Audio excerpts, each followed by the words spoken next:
말도 안 되는 뉴스에 도쿄가 발칵 뒤집혔습니다. 제7광구 심해는 이미 대한민국이 점령했습니다. 8광구조차도. 일본은 지난 50년간 착각 속에 살았습니다. 협정 시계가 멈추는 순간 모든 자원이 자신들의 것이 될 거라 확신했죠. 그들이 127건의 보고서를 쓰고 312번의 회의를 하며 탁상공론만 벌일 때 정작 바다 밑에는 말뚝 하나 박지 못했습니다. 오히려 한국을 조롱하기 바빴습니다. 기술도 자본도 없는 나라가 뭘 할 수 있겠어? 하지만 그 비웃음 뒤에서 한국은 12년 동안 1,500억 달러를 쏟아부어 묵묵히 이날을 준비하고 있었습니다. 우리는 한국을 너무 몰랐다. 떠들던 자는 빈손이 되고 묵묵히 준비한 자가 모든 것을 거머쥔 그날, 그 충격적인 반전의 실체를 지금 공개합니다. 가장 치명적인 수는 언제나 가장 조용할 때 두어지는 법입니다. 일본이 50년을 별러온 제7광구의 독점을 선언하던 그날, 한국은 이상하리만치 고요했습니다. 전 세계가 한국의 외교적 패배라고 혀를 찼습니다. 하지만 그들은 몰랐습니다. 일본이 서류 뭉치를 흔들며 환호할 때 한국은 이미 심해 900m 아래에서 인류 역사를 다시 쓰고 있었다는 것을요. 제가 그 현장에서 직접 목격한 소름 끼치는 진실을 지금부터 말씀드리겠습니다. 저는 마커스 홀로웨이입니다. MIT 해양공학연구소에서 30년간 심해 자원 채굴을 연구해 온 수석 연구원이죠. 그날 아침 제 사무실 컴퓨터 화면에 긴급 뉴스 알림이 떴습니다. 일본 경제산업성 기자회견 생중계였어요. 본인은 오늘 대한민국과의 제7광구 공동개발 협정을 공식 종료함을 선언합니다. 회의장이 술렁였습니다. 카메라 셔터 소리가 미친 듯이 터져 나왔죠. 저는 커피잔을 내려놓았습니다. 드디어 왔구나. 50년을 끌어온 그 협정이 마침내 끝나는구나. 대신이 계속 말했습니다. 1974년 체결된 이 협정은 50년간 우리 국익에 아무런 도움이 되지 못했습니다. 이제 제7광구는 국제해양법에 따라 우리의 정당한 권리 아래 놓이게 될 것입니다. 기자들이 박수를 쳤어요. 일본 언론들은 환호했죠. 화면 하단에 자막이 흘러갔습니다. 15억 배럴 추정 매장량, 50년 만의 승리, 에너지 자립의 첫걸음. 저는 순간 불편한 감정을 느꼈습니다. 법적으로는 맞는 말이었습니다. 하지만 뭔가 찜찜했습니다. 제7광구, 한반도와 일본 규슈 사이 동중국해, 대륙붕에 위치한 그 해역은 지정학적으로나 자원적으로나 너무나 중요한 곳이었어요. 일본은 교묘했습니다. 50년 동안 일본은 단 한 번도 진지하게 개발을 추진하지 않았어요. 조사한다고 시간만 끌었죠. 왜일까요? 기한이 지나면 협정이 만료되고 그때 가서 일본이 독식할 수 있다고 생각했으니까요. 한국은 답답했을 겁니다. 협정 때문에 혼자 개발할 수도 없고 일본은 계속 시간만 끄는 상황. 50년을 그렇게 낭비한 거예요. 그리고 마침내 오늘 일본이 협정 연장을 거부했습니다. 이제 우리가 가져가겠다고 선언한 거죠. 저는 화면을 보며 생각했습니다. 한국은 어떻게 반응할까? 오후에 한국 외교부 성명이 나왔습니다. 저는 즉시 확인했죠. 대한민국 정부는 일본의 일방적 결정에 깊은 유감을 표명한다. 그게 전부였어요. 한 줄짜리 논평. 강력한 항의도 법적 대응 예고도 없었습니다. 그냥 유감이라는 단어 하나. 저는 고개를 갸우뚱했습니다. 너무 조용한데. 한국이 이렇게 쉽게 물러설 나라가 아닌데. 저녁에 제 동료 엘레나 바스케스에게서 전화가 왔습니다. 그녀는 펜타곤 해양 전략팀에서 일하는 지정학 분석가였습니다. 마커스, 제7광구 소식 봤어. 봤지. 일본이 드디어 협정을 끝냈더군. 한국 반응 이상하지 않아. 너무 조용한데. 나도 그 생각했어. 뭔가 찜찜해. 엘레나가 잠시 침묵하더니 말했습니다. 내 직감인데 말이야. 한국이 뭔가 준비한 것 같아. 이렇게 순순히 물러설 애들이 아니거든. 무슨 근거라도 있어? 아니, 그냥 느낌이야. 근데 이상하게 불안해. 전화를 끊고 나서도 엘레나의 말이 머릿속을 맴돌았습니다. 한국이 뭔가 준비했다. 뭘? 어떻게? 다음 날 일본이 공식 발표를 했습니다. 사흘 후 시추 탐사선 가이오마루 7호를 제7광구에 보낸다고요. 본격적인 자원 조사를 시작하겠다는 거였죠. 저는 이메일 하나를 받았습니다. 일본 해양연구개발기구 잼스텍에서 온 초청장이었어요. 가이오마루 7호의 국제 관측단으로 탑승하지 않겠느냐는 제안이었죠. 평소 같으면 거절했을 겁니다. 바쁜 사람이거든요. 하지만 이번엔 달랐어요.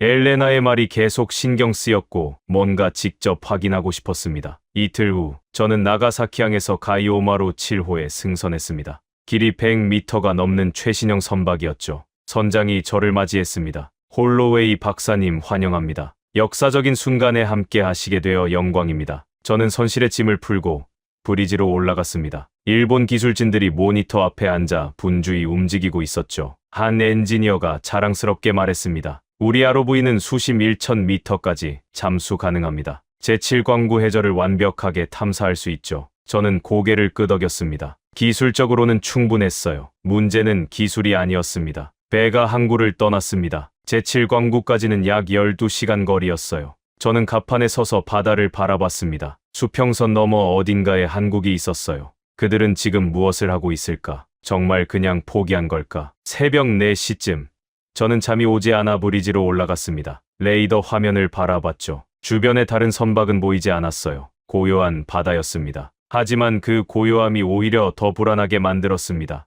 동이 트기 시작했습니다. 수평선이 붉게 물들었죠. 선장이 방송으로 말했습니다. 제7광구 중심 해역 도착. ROV 투하 준비. 일본 기술진들이 환호했습니다. 사진을 찍고 서로 악수하고 마치 금메달이라도 딴 것처럼 기뻐했습니다. 저는 그들을 보며 묘한 감정을 느꼈어요. 왜 이렇게 불안하지? 뭔가 잘못되고 있는 건 아닐까? 엔지니어들이 선미로 몰려갔습니다. 거대한 ROV가 크레인에 매달려 있었어요. 수중 무인 탐사정. 카메라와 센서가 장착된 최첨단 장비였죠. ROV 투하 시작. 크레인이 움직였습니다. ROV가 천천히 물속으로 내려갔습니다. 파도가 일렁이며 장비를 삼켰죠. 모니터에 수중 카메라 화면이 떴습니다. 푸른 물속이 보였어요. 햇빛이 점점 희미해지고 어둠이 깔리기 시작했습니다. 수심 100m, 수심 200m. ROV는 계속 내려갔습니다. 모니터는 점점 어두워졌습니다. 이제 장비의 조명만이 유일한 빛이었죠.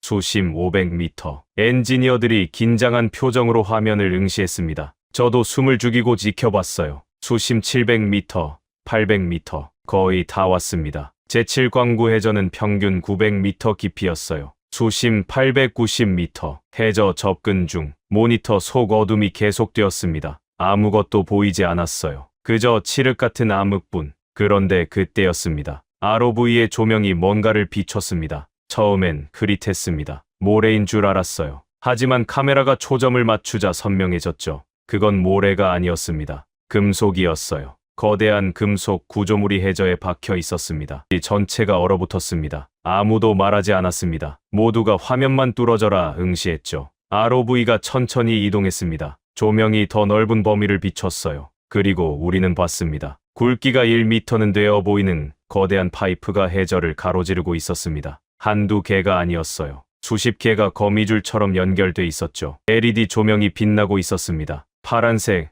초록색 불빛이 규칙적으로 깜빡이고 있었어요. 마치 살아있는 생명체처럼. 그리고 파이프 옆면에 선명하게 각인된 글자가 보였습니다. 저는 손에 들고 있던 커피잔을 떨어뜨렸습니다. 뜨거운 커피가 바닥에 쏟아졌지만 아무도 신경 쓰지 않았어요. 일본 선장이 떨리는 목소리로 말했습니다. 이게 대체 뭐지? 각 파트별 할당된 글자 수를 정확히 맞춰서 2부부터 결말까지 작성하겠습니다. 아무도 대답하지 못했습니다. ROV가 계속 전진했어요. 그리고 더 충격적인 장면이 펼쳐졌습니다. 로봇이었어요. 거대한 로봇팔들이 해저에서 움직이고 있었습니다. 굴착 작업을 하고 있었죠. 자율적으로, 사람 없이. 한 엔지니어가 비명처럼 외쳤습니다. 이건 채굴 시스템이야. 작동 중인 자율 채굴 시스템이라고. 선장이 소리쳤습니다. 본국에 즉시 보고해. 하지만 저는 그 소리가 들리지 않았어요. 화면만 멍하니 바라보고 있었습니다. 파이프 옆면에 선명하게 각인된 글자.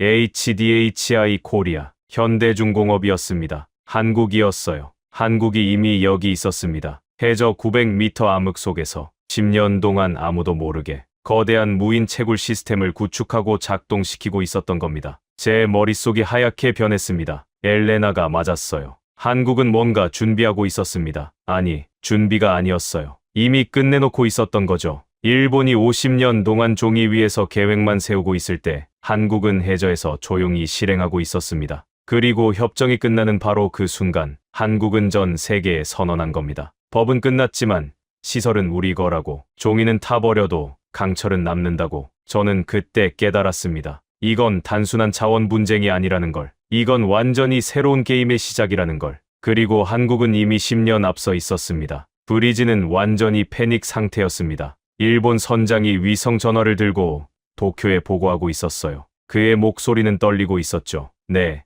맞습니다. 한국의 시설입니다. 거대한 규모입니다. 작동 중입니다. 엔지니어들은 ROV를 조종하며 더 많은 영상을 확보하려 했어요. 하지만 손이 떨려서 제대로 조작도 못하고 있었습니다. 저는 모니터에서 눈을 떼지 못했어요. 화면 속에서 한국의 무인 로봇들이 묵묵히 움직이고 있었습니다. 마치 우리가 거기 있는지도 모르는 듯, 아니, 알아도 상관없다는 듯이요. 홀로웨이 박사님, 일본 수석 엔지니어가 저를 불렀습니다. 이게 정말 가능한 일입니까? 수심 900m에서 이런 시스템을 구축하는 게. 저는 천천히 고개를 끄덕였습니다. 기술적으로는 가능합니다. 하지만 엄청난 비용과 시간이 필요하죠. 얼마나요? 최소 10년. 투자 비용은 1천억 달러는 넘을 겁니다. 엔지니어의 얼굴이 창백해졌어요. 10년이요. 그럼 한국은 협정이 끝나기 훨씬 전부터. 그렇습니다. 적어도 10년 전부터 준비했던 거예요. ROV가 계속 이동했습니다. 조명이 비추는 곳마다 새로운 충격이 기다리고 있었어요. 채굴 로봇만이 아니었습니다. 정제 시설도 있었어요.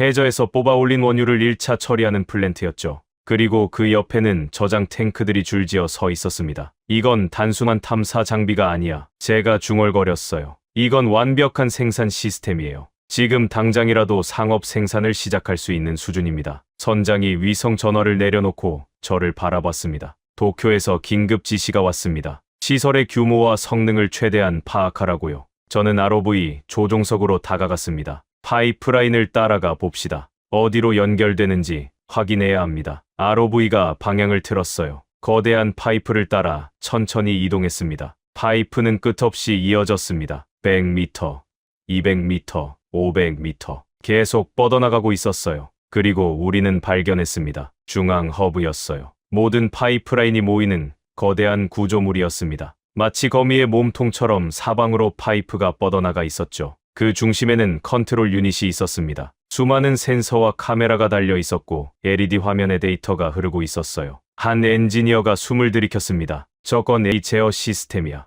완전 자율 운영이 가능하다는 뜻이에요. 저는 고개를 저었습니다. 믿기지 않았어요. 잠깐만요. AI가 수심 900m에서 실시간으로 작동한다고요? 통신은 어떻게 하는 거죠? 해저 케이블이 보입니다. 엔지니어가 화면을 가리켰어요. 광 케이블이 중앙 허브에서 뻗어나가 있었습니다. 아마 한국 본토와 직접 연결되어 있을 거예요. 실시간 모니터링과 제어가 가능하다는 뜻입니다. 한국은 서울에 앉아서 이 모든 걸 조종할 수 있어요. 선장이 주먹으로 테이블을 쳤습니다. 이건 말도 안 돼. 어떻게 우리가 모를 수 있었지? 10년 동안이나. 저는 잠시 생각했습니다. 어떻게 가능했을까? 위장했을 겁니다. 뭐라고요? 한국은 이걸 민간 해양 조사로 위장했을 거예요. 해양 생태계 연구, 해저 지형 조사, 그런 명목으로요. 그렇게 10년 동안 조금씩 시설을 설치한 겁니다. ROV가 또 다른 구역으로 이동했어요. 이번엔 실제 채굴이 진행되는 현장이었습니다. 로봇팔이 해저를 뚫고 들어가고 있었어요. 드릴이 회전하며 암반을 깎아내고 있었죠.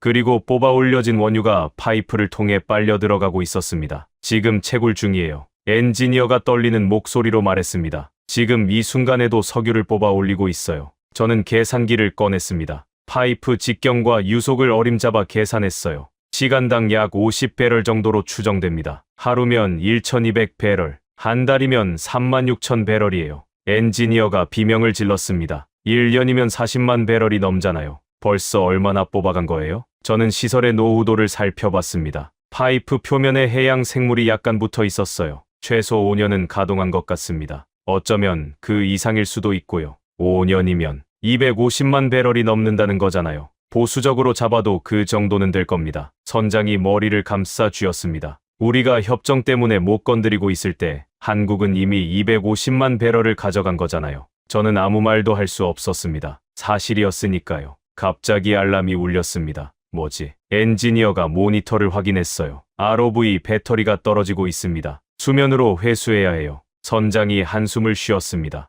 회수해. 어차피 봐야 할 건 다 봤어. ROV가 상승하기 시작했습니다. 한국의 시설이 점점 멀어졌어요. 하지만 LED 불빛은 여전히 깜빡이고 있었습니다. 마치 우리에게 말하는 것 같았어요. 우린 여기 있다고, 계속 작동할 거라고. 1시간 후 ROV가 회수되었습니다. 선장이 회의를 소집했어요. 지의 모든 주요 인원이 모였습니다. 여러분, 상황을 정리하겠습니다. 선장이 화이트보드에 적기 시작했습니다. 첫째, 한국은 제7광구 해저에 대규모 무인 채굴 시설을 구축했습니다. 둘째, 이 시설은 최소 5년 이상 가동 중입니다. 셋째, 현재도 실시간으로 원유를 채굴하고 있습니다. 그가 펜을 내려놓았습니다. 우리는 어떻게 해야 합니까? 아무도 대답하지 못했습니다. 한 엔지니어가 조심스럽게 말했어요. 시설을 제거할 수는 없나요? 어떻게든 폭파하거나. 선장이 고개를 저었습니다. 수심 900m에서 정밀 폭파는 불가능합니다. 게다가 그건 명백한 파괴 행위예요. 국제 문제가 됩니다. 그럼 한국을 유엔에 제소하는 건요? 제가 끼어들었습니다. 무슨 명목으로요? 협정은 끝났습니다. 그리고 한국은 협정 기간 중에 이 시설을 설치했어요. 법적으로 애매합니다. 하지만 불법 아닙니까? 증명할 수 있나요? 한국은 해양 조사였다고 주장할 겁니다. 그리고 채굴 시작은 협정 종료 이후라고 할 거예요. 선장이 탄식했습니다. 그럼 우리는 속수무책이란 말입니까? 저는 천천히 고개를 끄덕였습니다. 한국은 법의 허점을 완벽하게 이용했습니다. 협정은 공동 개발을 규정했지만 시설 설치를 금지하진 않았어요. 그리고 지금은 협정이 끝났으니 한국은 자기 시설을 운영할 권리가 있다고 주장할 겁니다. 말도 안 돼요. 하지만 법적으로는 맞는 얘기입니다. 회의실이 무거운 침묵에 빠졌습니다. 그때 위성 전화가 울렸어요. 선장이 받았습니다. 네, 총리실입니까? 네, 알겠습니다. 그가 전화를 끊고 우리를 바라봤습니다. 도쿄에서 즉시 귀향하라는 지시입니다. 긴급 대책 회의가 소집되었대요. 배가 방향을 틀었습니다. 제7광구를 떠나 일본으로 향했어요. 저는 갑판에 서서 바다를 바라봤습니다. 수면 아래 900m, 어둠 속에서 한국의 로봇들은 여전히 움직이고 있을 거예요. 쉬지 않고 묵묵히 석유를 뽑아 올리면서요. 일본이 50년 동안 종이 위에서 계획만 세우는 동안 한국은 해저에서 실행했습니다. 그리고 이제 모든 게 끝났어요. 아니, 끝난 게 아니었습니다. 이제 시작이었죠. 한국이 세상에 보여준 새로운 게임의 시작이었습니다. 이틀 후 가이오마루 칠호는 나가사키항에 도착했고 저는 곧바로 미국행 비행기에 올랐습니다. MIT로 돌아가야 했거든요. 머릿속은 온통 제7광구 해저에서 본 그 광경으로 가득했습니다. 보스턴 로건 공항에 도착해 연구실로 향했을 때 제 조수 케빈이 달려왔어요. 교수님, 제7광구 소식 들었어요? 한국이 정말 그런 걸 만들었대요. 직접 봤어. 믿을 수 없을 정도야. 저는 컴퓨터를 켰습니다.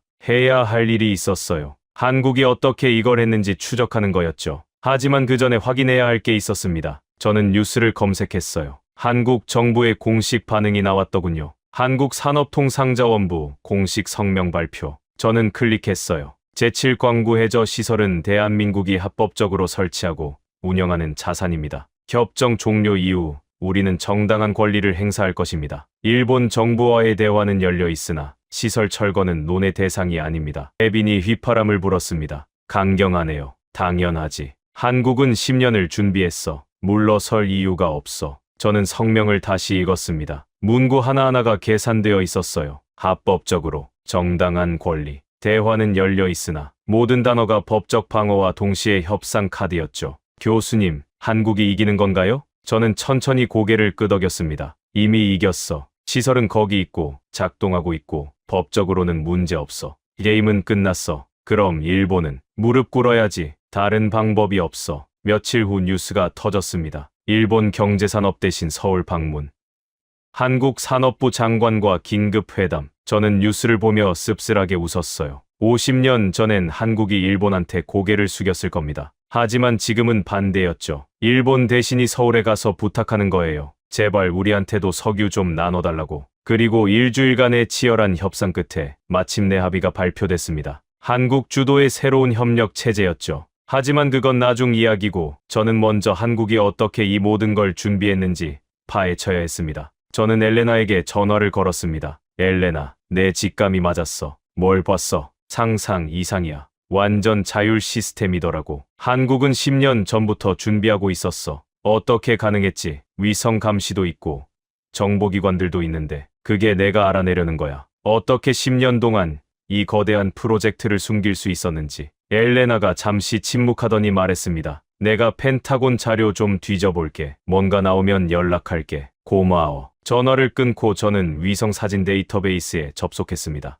제7광구 해역의 과거 사진들을 검색했어요. 15년 전부터 차례대로 살펴봤습니다. 처음엔 아무것도 없었어요. 텅 빈 바다뿐이었죠. 하지만 12년 전 사진에서 뭔가 포착되었습니다. 케빈, 이것 봐. 화면을 확대했어요. 작은 배 한 척이 보였습니다. 저건 그냥 어선 아니에요? 선체 구조를 봐. 어선치곤 장비가 많아. 저는 배의 이름을 확대했습니다. 한국해양과학원 탐사선 245 해양조사선이네요. 맞아. 한국은 이걸 해양조사로 위장했어. 다음 해에 사진을 열었습니다. 이번엔 배가 2척이었어요. 245와 또 다른 조사선. 그 다음 해엔 3척. 그 다음엔 4척. 점점 늘어나고 있어요. 케빈이 말했습니다. 저는 고개를 끄덕였어요. 단계적으로 진행한 거야. 처음엔 해저 지형을 조사하고, 다음엔 시추 지점을 선정하고, 그 다음엔 실제 시설을 설치한 거지. 10년치 사진을 모두 분석했습니다. 패턴이 명확했어요. 2년 동안 조사, 3년 동안 준비, 5년 동안 설치와 가동. 완벽한 장기 계획이었습니다. 교수님, 근데 이렇게 큰 프로젝트를 어떻게 비밀로 할 수 있었죠? 위장이 완벽했어. 모든 배가 민간 연구 명목이었고 공식 서류도 다 해양 생태 조사였으니까. 저는 한국해양연구원 웹사이트를 검색했습니다. 과거 보도 자료들을 뒤졌어요. 찾았습니다. 12년 전 보도 자료. 제목은 동중국해 심해 생태계 연구 프로젝트 착수. 내용을 읽어봤습니다. 심해 생물 조사, 해저 지질 연구, 해양 환경 모니터링. 완벽한 커버 스토리네요. 케빈이 감탄했습니다. 저도 동의했어요. 누가 의심하겠어. 해양 연구는 흔한 일이니까. 전화가 울렸습니다. 네이선 채이였어요. CIA 동아시아 산업정보팀에서 일하는 친구였죠. 마커스, 한국 자료 좀 봤어? 지금 분석 중이야. 너도 뭔가 한국 정부 예산 자료를 입수했어. 재미있는 게 있더라. 뭔데? 12년 전부터 산업통상자원부 예산에 심해 자원 개발 항목이 생겼어. 처음엔 1억 달러 정도였는데 해마다 늘어나더라고. 지금은 연간 200억 달러야. 저는 휘파람을 불었습니다. 12년 합치면 대략 1,500억 달러 정도 될 거야. 1,500억이라고. 그게 다 제7광구에. 그런 것 같아. 다른 심해 프로젝트는 공개되어 있거든. 이건 비공개 항목이야. 저는 계산기를 두드렸습니다. 1,500억 달러면 해저 도시 하나를 지을 수 있는 돈이에요. 네이선, 한국은 왜 이렇게까지 한 걸까? 에너지 자립이겠지. 한국은 석유 한 방울 안 나오잖아. 전부 수입이야. 그래도 이 정도 투자는 생존 문제야. 마커스, 한국은 일본이랑 중국 사이에 끼어 있어. 에너지를 남한테 의존하면 목줄 잡히는 거지. 저는 고개를 끄덕였습니다. 이해가 되기 시작했어요. 그래서 10년을 투자한 거구나. 맞아. 그리고 타이밍이 완벽했어. 협정 만료 직전에 모든 걸 완성한 거야. 근데 네이선, 이해가 안 되는 게 있어. 뭔데? 1,500억 달러면 엄청난 금액이잖아. 장비 구매, 자재 조달, 인력 운용. 이런 거대한 자금 흐름을 어떻게 숨겼지? 국제 금융 시스템에서 이 정도 규모면 눈에 띌 텐데. 네이선이 잠시 침묵하더니 말했습니다. 그것도 조사했어. 천재적이더라고. 어떻게 했는데? 분산이야. 한국은 자금을 수십 개의 프로젝트로 쪼갰어. 조선소 현대화, 해양 플랜트 연구, 로봇 기술 개발, 인공지능 시스템 구축. 따로 보면 전부 일반적인 산업 투자야. 하지만 합치면 제7광구 채굴 시스템이 되는 거지. 각 부품을 다른 명목으로 만들고 마지막에 조립한 거야. 저는 감탄했습니다. 마치 퍼즐 조각처럼. 맞아. 그리고 각 조각을 만드는 사람들도 전체 그림을 몰랐을 거야. 극소수만 알았겠지. 보안이 철저했구나. CIA 분석관들도 혀를 내둘렀어. 우리도 이 정도 보안은 못해. 전화를 끊고 저는 더 깊이 파고들었습니다. 한국의 조선 산업 자료를 찾아봤어요. 현대중공업, 삼성중공업, 대우조선해양. 세계 조선 시장의 30%를 차지하는 거대 기업들이었죠. 그리고 발견했습니다. 10년 전부터 이 회사들이 심해 로봇 개발에 막대한 투자를 했더라고요. 현대중공업은 무인 잠수정 기술을, 삼성중공업은 해저 설치 시스템을, 대우조선해양은 자율 제어 기술을 개발했어요. 따로 보면 그냥 기술 개발이었습니다. 하지만 합치면 완벽한 심해 채굴 시스템이 되는 거였죠. 교수님, 이것 좀 보세요. 케빈이 화면을 가리켰습니다. 각 회사의 프로젝트 코드명이에요. 저는 화면을 봤습니다. 현대중공업 프로젝트 해룡, 삼성중공업 프로젝트 심해, 대우조선해양 프로젝트 자율. 해룡, 심해, 자율. 따로 보면 의미 없어 보이는데 합치면요. 저는 잠시 생각했습니다. 해룡, 바다의 용. 심해에서 자율적으로 움직이는 채굴 시스템이네요. 코드명부터 계획된 거야. 처음부터 하나의 시스템으로 설계된 거지. 카이스트도 관련되어 있어요. 케빈이 또 다른 자료를 보여줬습니다. 한국과학기술원. 그들은 AI 기반 무인 시스템을 연구하고 있었어요. 이것도 10년 전부터 시작됐네요. 모든 게 연결돼 있어. 저는 화이트보드에 그림을 그리기 시작했습니다. 중앙에 산업부, 그 주위로 해양연구원, 조선 3사, 카이스트를 배치했어요. 거대한 컨소시엄이야. 정부가 총괄하고 연구소가 계획하고 기업들이 실행한 거지. 마치 군사작전 같은데요. 맞아. 이건 국가 프로젝트야. 그것도 최고 기밀. 근데 교수님, 한 가지 이상한 게 있어요. 케빈이 고개를 갸우뚱했습니다. 이렇게 큰 프로젝트면 수천 명이 참여했을 거잖아요. 그중 한 명도 비밀을 누설 안 했다고요? 10년 동안. 좋은 질문이었습니다. 저도 그게 궁금했어요. 내부 고발자가 없었다는 건 말이 안 돼. 저는 다시 네이선에게 전화를 걸었습니다. 네이선, 한국 프로젝트에서 내부 고발 시도가 있었어? 있었지. 몇 건 있었어. 그런데 왜 알려지지 않았어? 네이선이 한숨을 쉬었습니다. 한국 정보기관이 막았어. 국정원. 그들이 프로젝트 보안을 담당했어. 내부 고발 시도가 있으면 즉시 감지하고 차단했지. 어떻게? 여러 방법이 있어. 일단 참여자들을 철저히 분류했어. 핵심 정보를 아는 사람은 극소수였고 나머지는 자기가 뭘 만드는지도 몰랐어. 구획화. 맞아. 그리고 핵심 인력은 특별 관리했어. 해외여행 제한, 통신 감시, 가족까지 모니터링했지. 그게 가능해? 민주주의 국가에서? 국가안보 명목이면 가능해. 한국은 북한이랑 대치 중이잖아. 정보 보안에 익숙한 나라야. 저는 고개를 끄덕였습니다. 그래서 10년 동안 비밀을 지킬 수 있었구나. 그것만이 아니야. 한국은 역정보도 흘렸어. 역정보? 일부러 가짜 정보를 흘린 거야. 제7광구 개발은 실패했다. 기술적으로 불가능하다. 한국은 포기했다. 이런 정보를 일본 정보기관에 흘렸어. 일본이 속았고 완전히. 일본 정보기관 보고서를 입수했는데 한국의 제7광구 개발 가능성 제로라고 적혀 있더라고. 3년 전 보고서야. 저는 쓴웃음을 지었습니다. 한국이 일본을 완전히 속인 거네. 속인 정도가 아니야. 놀린 거지. 저는 더 조사했습니다. 법률 자료도 찾아봤어요. 그리고 발견했습니다. 한국 정부는 10년 전 법률 검토팀을 꾸렸더라고요. 국제해양법 전문가들을 모았죠. 보고서 제목이 걸작이었습니다. 제7광구 협정 법적 허점 분석 및 활용 방안. 허점을 찾은 거네요. 케빈이 말했습니다. 그래. 협정은 공동 개발을 규정했지만 시설 설치를 명시적으로 금지하진 않았어. 한국은 그 틈을 파고든 거야. 저는 보고서를 더 읽었습니다. 법률팀의 분석이 치밀했어요. 이것 봐. 법률팀이 모든 시나리오를 검토했어. 케빈이 화면을 들여다봤습니다. 시나리오 1. 일본이 시설 발견 후 유엔 제소. 예상 결과. 재판 10년 소요. 판결 불확실. 대응 방안. 재판 기간 동안 기정사실화. 시나리오 2. 일본이 군사적 대응. 예상 결과. 국제 여론 악화. 미국 개입. 대응 방안. 미국과 사전 협의. 안보 동맹 활용. 시나리오 3. 일본이 협상 요청. 예상 결과. 한국 유리한 조건으로 타결. 대응 방안.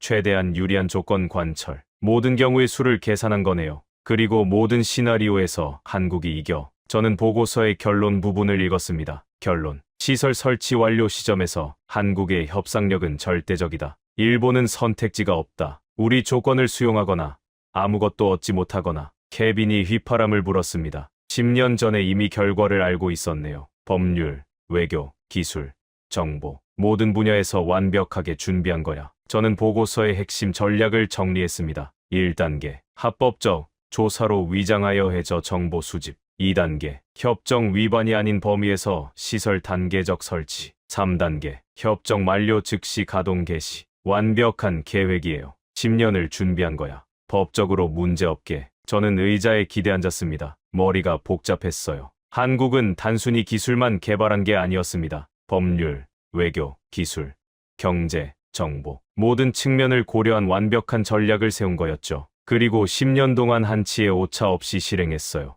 교수님, 근데 왜 아무도 눈치채지 못한 걸까요? 케빈의 질문에 저는 쓴웃음을 지었습니다. 우리가 한국을 과소평가했으니까. 작은 나라, 기술 후진국, 일본 따라하는 나라. 그렇게 생각했어. 하지만 실제론 세계 최고 수준의 조선 기술, 반도체 기술, 로봇 기술을 가진 나라였어. 우리가 무시하는 사이에 그들은 준비하고 있었던 거지. 편견이 눈을 가린 거네요. 맞아. 일본도, 미국도, 유럽도 모두가 한국을 과소평가했어. 그리고 그 과소평가가 한국의 가장 큰 무기가 됐지. 어떻게요? 아무도 주시하지 않으니까 마음대로 할 수 있었잖아. 위성으로 봐도 그냥 해양 조사선이려니 했고, 예산을 봐도 그냥 산업 투자려니 했고, 한국이 이런 걸 할 수 있을 거라고 아무도 생각 안 했어. 저는 다시 위성 사진을 열었습니다. 10년 전 사진과 현재 사진을 나란히 놓고 비교했어요. 10년 전엔 텅 빈 바다였습니다. 지금은 해저에 거대한 산업 시설이 있어요. 10년이면 세상이 바뀌는구나. 저는 중얼거렸습니다. 교수님, 그럼 일본은 어떻게 하죠? 그냥 당할 건가요? 법적으로는 방법이 없어. 시설을 제거할 수도 없고 유엔 제소에도 승산이 없어. 그럼 저는 한숨을 쉬었습니다. 협상해야겠지. 한국한테 머리 숙이고 협상해야 해. 그 순간 뉴스 알림이 떴습니다. 한국산업통상자원부 추가 성명 발표. 저는 클릭했어요. 제7광구 시설 현황을 공개합니다. 현재까지 총 채굴량 250만 배럴, 시설 가동 기간 6년, 투자 총액 1,500억 달러, 연간 생산 능력 500만 배럴. 케빈이 휘파람을 불었습니다. 대놓고 자랑하네요. 당연하지. 한국은 이겼어. 숨길 이유가 없어. 저는 노트북을 열고 보고서를 쓰기 시작했습니다. 제7광구 사례 분석. 이건 역사에 남을 사건이었어요. 그리고 저는 그 현장을 직접 목격한 증인이었습니다. 일주일 후, 저는 노르웨이 오슬로에 있었습니다. 노르웨이 석유연구소에서 긴급 세미나를 개최했거든요.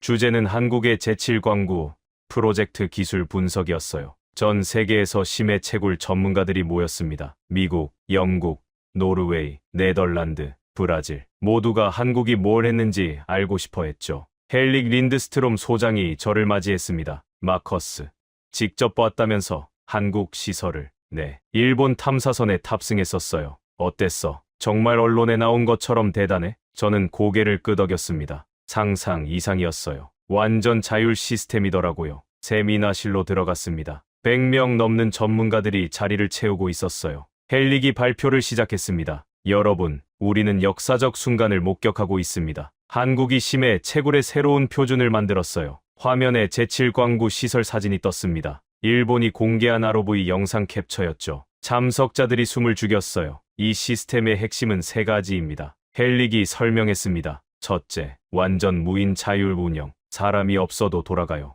둘째, 실시간 원격 제어. 서울에서 즉시 대응 가능합니다. 셋째, 모듈화 설계. 고장나면 로봇이 알아서 수리해요. 한 영국 엔지니어가 손을 들었습니다. 수심 900m에서 실시간 제어가 가능하다고요? 통신 지연은요? 광 케이블 직결입니다. 지연은 거의 제로예요. 믿을 수 없는데요. 저도 처음엔 안 믿었어요. 하지만 사실입니다. 다른 참석자가 질문했습니다. 자율 수리 시스템은 어떻게 작동하죠? 헬릭이 다음 슬라이드를 넘겼어요. AI가 시스템 상태를 실시간 모니터링합니다. 이상 징후를 감지하면 수리 로봇을 자동 파견해요. 로봇이 고장난 부품을 교체하고 폐기 부품은 수거해서 수면으로 보냅니다. 완전 자동이란 얘기네요. 그렇습니다. 사람 개입이 최소화돼 있어요. 저도 발표에 나섰습니다. 제가 현장에서 관찰한 바로는 이 시스템의 진짜 혁신은 통합성입니다. 화면에 시스템 구조도를 띄웠어요. 채굴, 정제, 저장, 운송이 하나로 연결돼 있어요.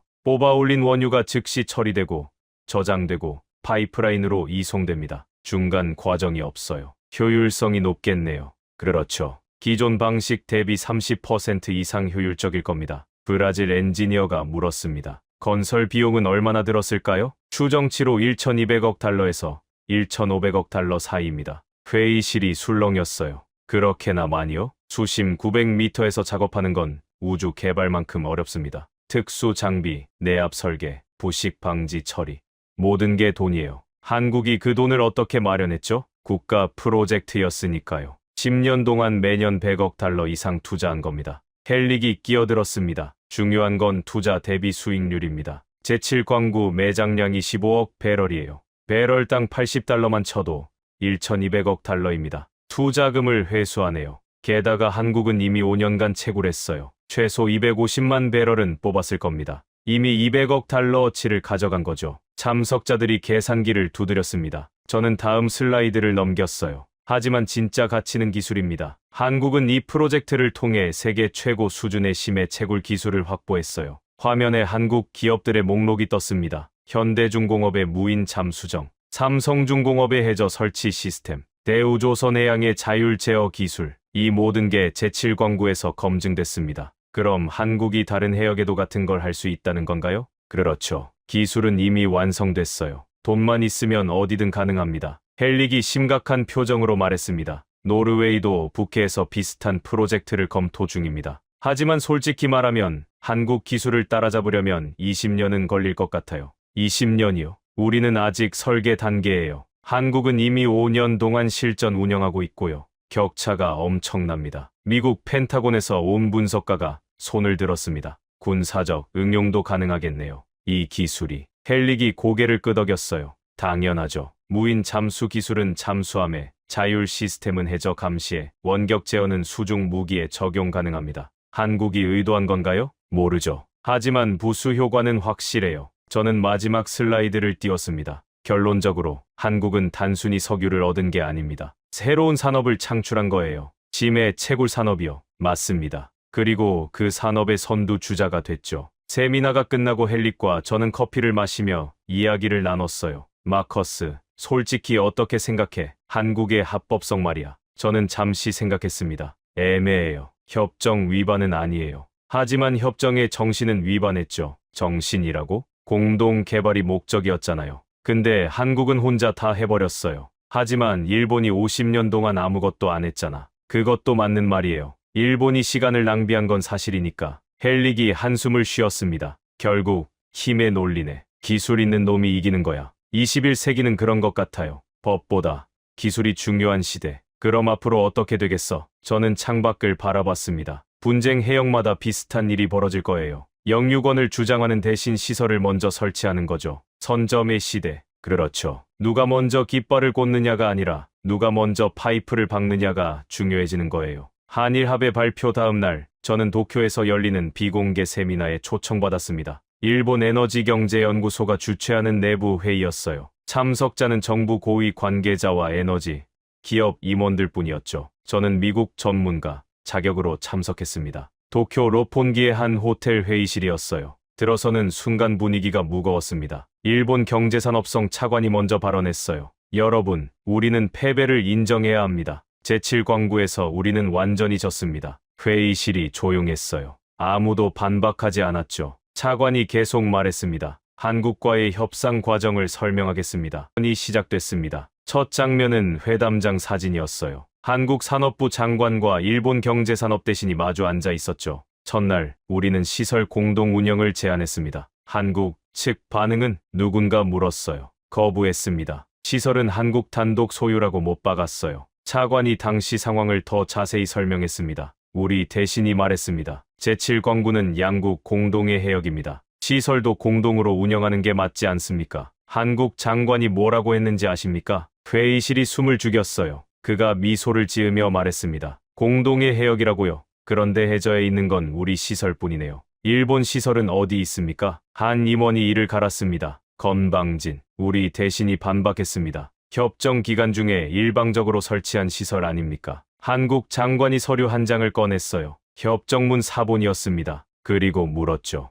여기 어디에 시설 설치 금지 조항이 있습니까? 찾아주시면 철거하겠습니다. 이 실이 술렁였습니다. 우리 법률팀이 50년 동안 뭘 한 겁니까? 차관이 쓴 웃음을 지었어요. 우리는 한국이 그런 해석을 할 거라고 생각도 못했습니다. 협정의 정신은 공동 개발이었으니까요. 정신이 무슨 소용입니까? 법은 문자로 판단하는 겁니다. 한국 장관도 똑같이 말했습니다. 법은 문자입니다. 정신은 해석의 여지가 있지만 문자는 명확하죠. 차관이 다음 슬라이드로 넘겼습니다. 그럼 둘째 날은 우리는 생산량 5대5 분배를 제안했습니다. 결과는 역시 거부. 한국은 6대4를 고집했어요. 협상이 어떻게 진행됐습니까? 차관이 한숨을 쉬었습니다. 우리 대신이 말했습니다. 5대5가 공정한 분배 아닙니까? 해역은 양국이 공유하고 있으니까요. 한국 장관이 계산기를 꺼냈어요. 그리고 숫자를 보여줬습니다. 무슨 숫자요? 투자 비용이었습니다. 한국 1,500억 달러, 일본 0.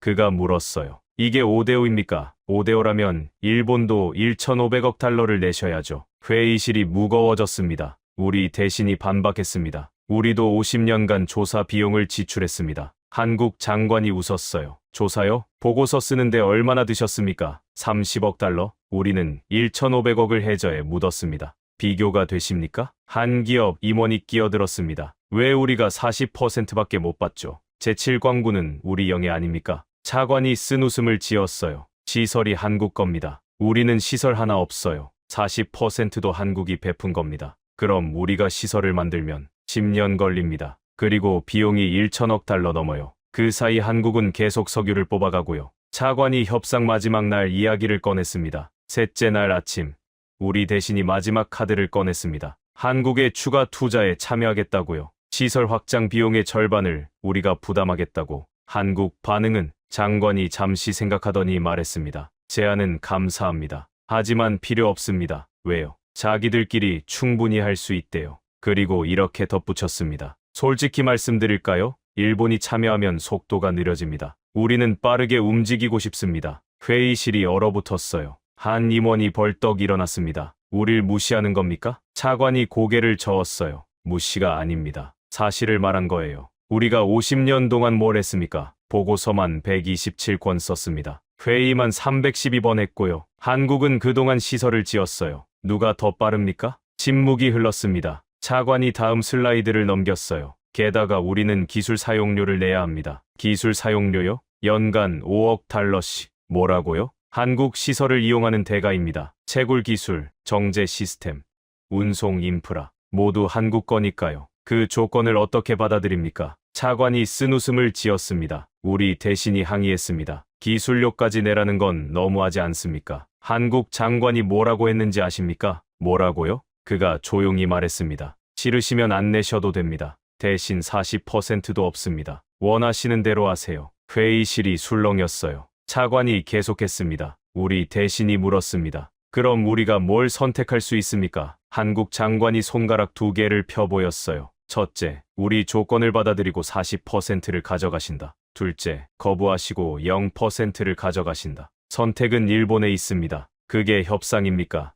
협박이죠. 우리 대신도 그렇게 말했습니다. 이건 협상이 아니라 최후 통첩 아닙니까? 한국 장관이 고개를 끄덕였어요. 맞습니다. 최후 통첩입니다. 그리고 덧붙였죠. 50년 동안 기회가 있었습니다. 선택하지 않은 건 일본입니다. 한 참석자가 계산기를 두드렸습니다. 10년이면 50억 달러잖아요. 맞습니다. 우리가 50년간 조사에 쓴 돈보다 많아요. 회의실이 술렁였습니다. 저는 조용히 관찰했어요. 일본 관계자들의 표정이 참담했죠. 차관이 계속 설명했습니다. 더 심각한 문제가 있습니다. 운영권입니다. 무슨 뜻이죠? 시설 운영은 전적으로 한국이 합니다. 우리는 관여할 수 없어요. 그럼 우린 그냥 배불량만 받아요? 한국이 주는 대로? 한 임원이 벌떡 일어났습니다. 그게 말이 됩니까? 우리 바다에서 뽑는 석유인데 우린 구경만 하라고요? 차관이 냉정하게 답했어요. 우리 바다라는 증거가 없습니다. 협정은 끝났고 영유권 분쟁은 미해결 상태예요.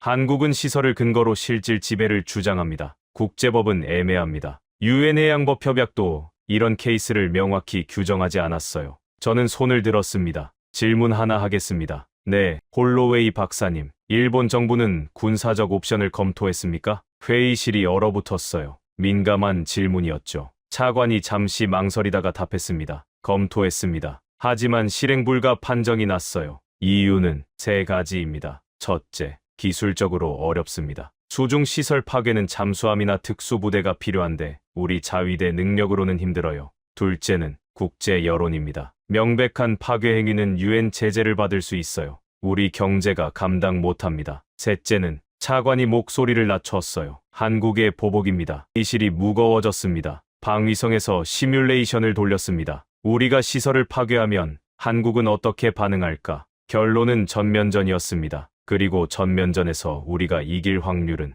차관이 말을 멈췄어요. 얼마입니까? 높지 않습니다. 한국 해군은 우리보다 강해요. 특히 수중전에서는요. 회의실이 술렁였습니다. 한 임원이 분노에 찬 목소리로 말했어요. 그래서 그냥 당하고만 있자는 겁니까? 차관이 고개를 숙였습니다. 현실을 인정해야 합니다. 우리가 졌어요. 50년 동안 우리는 종이를 만들었고 한국은 강철을 만들었습니다. 결과는 명백합니다. 차관이 일본 언론 반응을 보여줬습니다. 국내 여론도 심각합니다. 화면에 신문 헤드라인들이 떴어요. 제7광구 굴욕, 50년 만에 패배, 한국에 속았다. 정부 책임론 확산, 국민들이 분노하고 있습니다. 왜 50년 동안 아무것도 안 했냐고요? 뭐라고 답하셨습니까? 사실대로 말했습니다. 우리가 시간을 낭비했다고, 한국은 실행했고 우리는 계획만 세웠다고 국민들이 받아들이던가요? 아니요. 더 분노했습니다. 하지만 거짓말할 수는 없었어요. 차관이 마지막 슬라이드를 띄웠어요. 총리께서 최종 승인을 하셨습니다. 어제 밤이었어요. 총리께서 직접요? 네. 이 조건 외에는 방법이 없다고 판단하셨습니다. 총리께서 한 말씀을 전하겠습니다. 회의실이 숨을 죽였어요. 총리께서 말씀하셨습니다. 우리 세대는 실패했다. 다음 세대는 실패하지 마라. 한국에게 배워라. 무거운 침묵이 흘렀습니다. 향후 계획입니다. 우리는 한국과 장기 협력 체제를 구축할 겁니다. 구체적으로요? 첫째, 기술 교류. 한국 심해 기술을 배웁니다. 둘째, 공동 연구. 차세대 채굴 기술을 같이 개발해요. 셋째, 투자 참여. 한국이 다른 해역 개발할 때 우리도 투자합니다. 한 임원이 비웃었습니다. 결국 한국 뒤나 따라다니겠다는 거네요. 차관이 고개를 끄덕였어요. 그게 현실입니다. 우리가 10년 늦었어요. 회의가 끝나고 저는 호텔 로비에서 차관과 커피를 마셨습니다. 솔직히 어떻습니까? 박사님, 우리가 너무 굴욕적으로 굴었나요? 저는 고개를 저었어요. 현실적 선택이었습니다. 다른 방법이 없었어요. 하지만 국민들은 이해 못할 겁니다. 설명해야죠.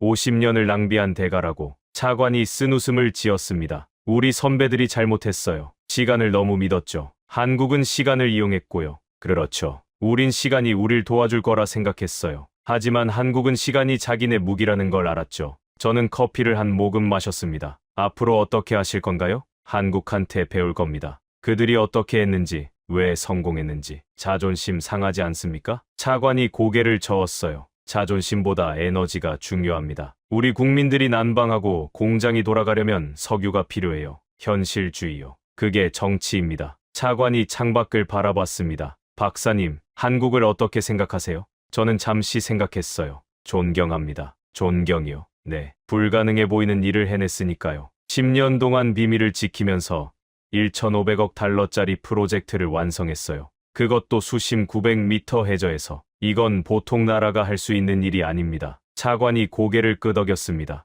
우리도 그렇게 생각해요. 그래서 더 분한 거죠. 왜 우리는 못했을까? 왜 우리는 50년을 낭비했을까? 답을 아시잖아요. 네, 자만이었죠. 시간이 우리 편이라고 생각했어요. 한국은 약하고 기술도 없고 우리가 기다리기만 하면 이긴다고 믿었죠. 하지만 틀렸어요. 한국은 약하지 않았고 기술도 있었고 우리가 기다리는 동안 실행하고 있었어요. 저는 고개를 끄덕였습니다. 역사는 실행하는 자의 것입니다. 차관이 쓴웃음을 지었어요. 그 말 한국 장관도 했어요. 협상 마지막 날에요. 일본은 50년 동안 권리를 주장했습니다. 우리는 12년 동안 시설을 만들었습니다. 결국 누가 이겼습니까? 한일 합의 발표 이틀 후 네이선에게서 긴급 전화가 왔습니다. 마커스, 지금 베이징이 난리야. 무슨 일인데? 중국 공산당 정치국 긴급 회의가 소집됐어. 주제가 제7광구야. 중국이 왜? 남중국해 때문이지. 한국 모델이 확산될까봐 겁먹은 거냐.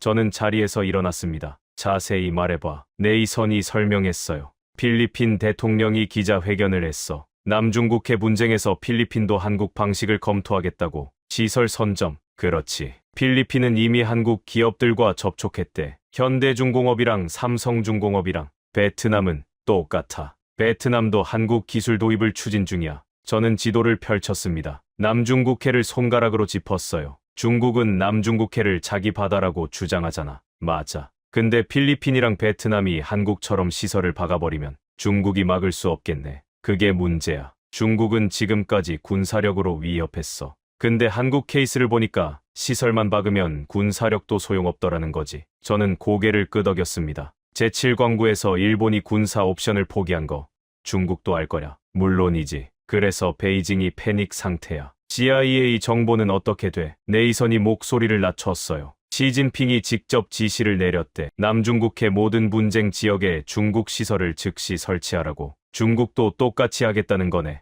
근데 문제가 있어. 뭔데? 중국은 기술이 없어. 수심 900m에서 무인 시스템 운영하는 기술 말이야. 저는 웃음이 나왔습니다. 한국은 10년 준비했는데 중국은 지금 시작하겠다고 급하게 움직이고 있어. 저는 자료를 찾아봤습니다. 중국 심해 기술 수준 평가 보고서였어요. 읽어보니 중국은 수심 500m까지는 가능했어요. 하지만 900m는 아직이었죠. 최소 5년은 걸릴 거야. 중국이 한국 수준에 도달하려면 그 5년 동안 필리핀이랑 베트남이 시설을 다 받겠지. 그럼 중국은 속수무책이야. 2주 후 베이징 국제 컨벤션 센터 국제 에너지 포럼이 열렸습니다. 저도 참석했어요. 포럼 첫날부터 분위기가 이상했어요. 중국 관계자들 표정이 굳어 있었죠. 기조 연설은 중국 국가에너지국 부국장이 했습니다. 여러분, 최근 동아시아 해역에서 우려스러운 움직임이 있습니다. 그가 화면에 제7광구 지도를 띄웠어요. 한국의 일방적 시설 설치는 국제해양 질서를 위협합니다. 이런 선례가 확산되면 분쟁 해역마다 무분별한 개발이 벌어질 것입니다. 한 참석자가 질문했습니다. 하지만 한국은 법을 위반하지 않았는데요? 부국장이 얼굴을 붉혔어요. 법의 정신을 위반했습니다. 공동개발협정의 취지를 무시한 거예요. 일본이 50년 동안 개발 안 한 건요? 그건 별개 문제입니다. 변명처럼 들렸어요. 참석자들도 느꼈는지 웅성거렸죠. 포럼 이틀째 더 극적인 일이 벌어졌습니다. 필리핀 에너지부 장관이 발표를 했어요. 필리핀은 한국 현대중공업과 양해각서를 체결했습니다. 남중국해 리드 뱅크 해역의 심해 채굴시설을 공동 건설하기로 했습니다. 회의장이 술렁였어요. 중국 대표단 얼굴이 창백해졌죠. 베트남 대표도 이어서 발표했습니다. 베트남도 삼성중공업과 협력 계약을 체결했습니다. 스프레틀리 군도 인근 해역 개발을 추진합니다. 중국 부국장이 벌떡 일어났어요. 이건 명백한 도발입니다. 남중국해는 중국 영해입니다. 필리핀 장관이 냉정하게 답했습니다. 국제중재재판소는 중국 주장을 기각했습니다. 남중국해는 공해예요. 우리는 그 판결을 인정하지 않습니다. 인정 안 해도 현실은 바뀌지 않아요. 우리는 합법적으로 개발할 겁니다. 부국장이 할 말을 잃었어요. 필리핀 장관이 계속 말했습니다. 한국 케이스가 증명했잖아요. 시설을 먼저 설치하는 쪽이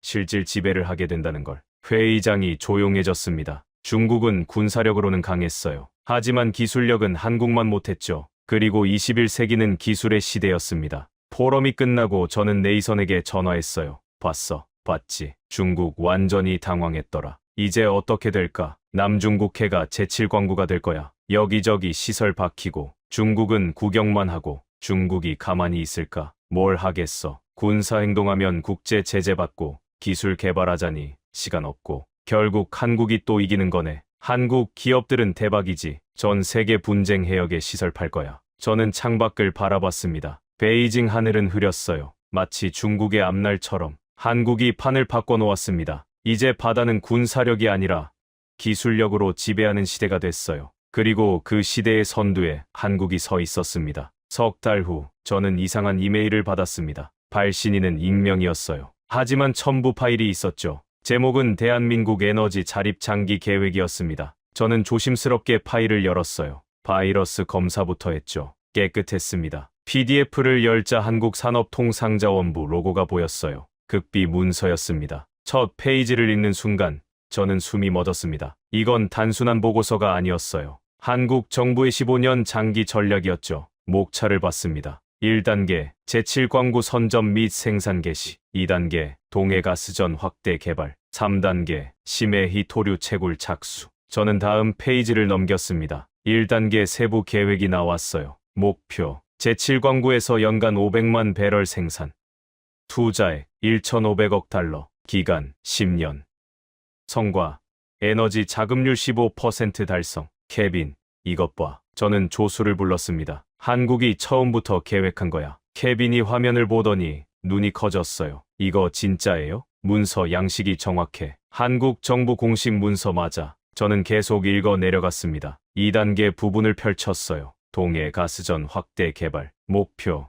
동해 심해가스에서 연간 100억 세제곱미터 생산. 투자액 100억 달러. 기간 5년. 성과 에너지 자금률 25% 달성. 제7광구는 시작에 불과했어요. 케빈이 말했습니다. 한국은 동해도 노리고 있네요. 동해는 가스전이 있어 석유보다 가치가 높을 수도 있지. 저는 3단계를 펼쳤습니다. 심해 희토류 채굴. 목표 태평양 심해 2000m 지점에서 희토류 연간 10만 톤 생산. 투자액 2천억 달러. 기간 5년. 성과 희토류 자급률 50% 달성. 2000m요? 케빈이 놀랐습니다. 그건 현재 기술로도 불가능한데 지금은 불가능하지. 하지만 10년 후엔 가능할 수도 있어. 저는 경제성 분석 부분을 펼쳤습니다. 표가 하나 있었어요. 한국의 에너지 수입 현황이었죠. 현재 에너지 수입액 연간 1,200억 달러. 수입 의존도 4%. 목표 에너지 수입액 연간 400억 달러.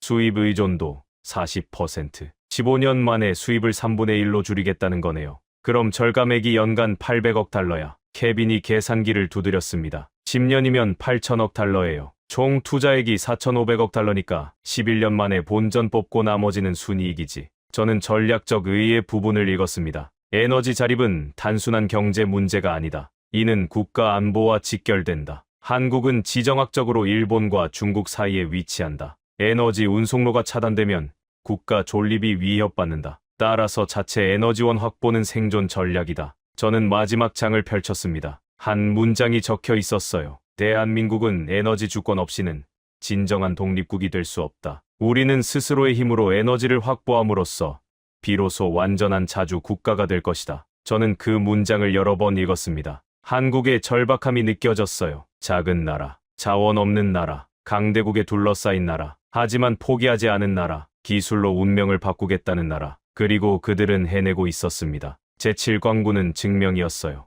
불가능을 가능으로 만든 증거였죠. 그리고 이제 동해, 태평양으로 확장하고 있었습니다. 15년 후가 되면 한국은 완전히 다른 나라가 되어 있을 거예요. 에너지 자립국, 기술 선도국, 아시아의 새로운 강자. 저는 문서를 저장하고 의자에 기댔습니다. 세상은 빠르게 변하고 있었어요. 그리고 한국이 그 변화를 이끌고 있었습니다. 몇 개월 후, 저는 다시 MIT 강의실에 서 있었습니다. 국제자원정치학 강의였어요. 학생들이 빼곡히 앉아 있었죠. 저는 첫 슬라이드를 띄웠습니다. 제목은 제7광구, 그 이후였어요. 여러분, 오늘은 특별한 케이스 스터디를 하겠습니다. 한국의 제7광구 프로젝트입니다. 학생 하나가 손을 들었어요. 교수님, 그거 불법 아니에요? 저는 미소 지었습니다. 좋은 질문이에요. 법적으로는 애매합니다. 하지만 한국은 성공했죠. 저는 타임라인을 보여줬어요. 보세요. 일본은 50년 동안 준비만 했어요. 한국은 12년 동안 실행했고요. 한 학생이 물었습니다. 왜 일본은 그렇게 했죠? 오만했기 때문입니다. 시간이 자기 편이라고 생각했어요. 한국은요? 절박했죠. 에너지 없이 살 수 없다는 걸 알았어요.